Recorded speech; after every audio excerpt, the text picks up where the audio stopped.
অন্তর্বর্তী সরকারের আইন উপদেষ্টা আসিফ নজরুলের সরকারি বাসভবনে একটি ড্রোন পাওয়া গেছে।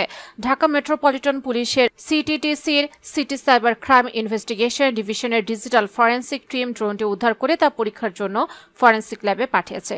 কোথা থেকে কিভাবে এই ড্রোনটি এলো, কারা পাঠিয়েছে তা নিয়ে তদন্ত চলছে। ঘটনার পর আইন উপদেষ্টার বাসভবনে নিরাপত্তা জোরদার করা হয়েছে। DMP commissioner Sheikh Sajjad Ali drone উদ্ধারের বিষয়টি নিশ্চিত করে বলেন, এটি এখন যাচাই বাছাই করা হচ্ছে, ফরেনসিক ল্যাবে পাঠানো হয়েছে। সূত্র জানায়, গত শনিবার সকাল 8:45 দিকে আইন উপদেষ্টা আসিফ নজরুলের সরকারি বাসভবনের মূল ভবনের পশ্চিম দিকে 150 গজ সামনে বাগানে আম গাছের কাছে ঘাসের উপর একটি ড্রোন পড়ে থাকতে পাওয়া গেছে। মালি সালমা হক বাগান ঝাড়ু দেওয়ার সময় ড্রোনটি দেখতে পান। তিনি সেটা আইন উপদেষ্টার পার্সোনাল অফিসার দেলোয়ার হোসেনের কাছে বুঝিয়ে দেন। সংবাদ পেয়ে সকাল 10:30টার দিকে digital forensic team, city cyber crime investigation division, CTTC, ডিএমপির একটি টিম ঘটনাস্থলে পৌঁছে। সূত্র আরও জানায়, ড্রোনটি পর্যবেক্ষণ করে দেখা যাচ্ছে যে এতে মেড ইন চায়না লেখা।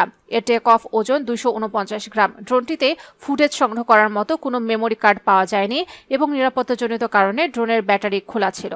বাসভবনে সিসিটিভি ফুটেজ পর্যালোচনায় একটি ক্যামেরাতে ড্রোনটি আগের দিন শুক্রবার বিকেল 5:29 সময় অবতরণ করতে দেখা যায়। অন্যান্য সিসিটিভি ক্যামেরার ফুটেজে ড্রোনটি পরিলক্ষিত হয়নি। বর্তমানে ড্রোনটি সিটি সাইবার ক্রাইম ইনভেস্টিগেশন ডিভিশনের ফরেনসিক টিম ল্যাবে রয়েছে।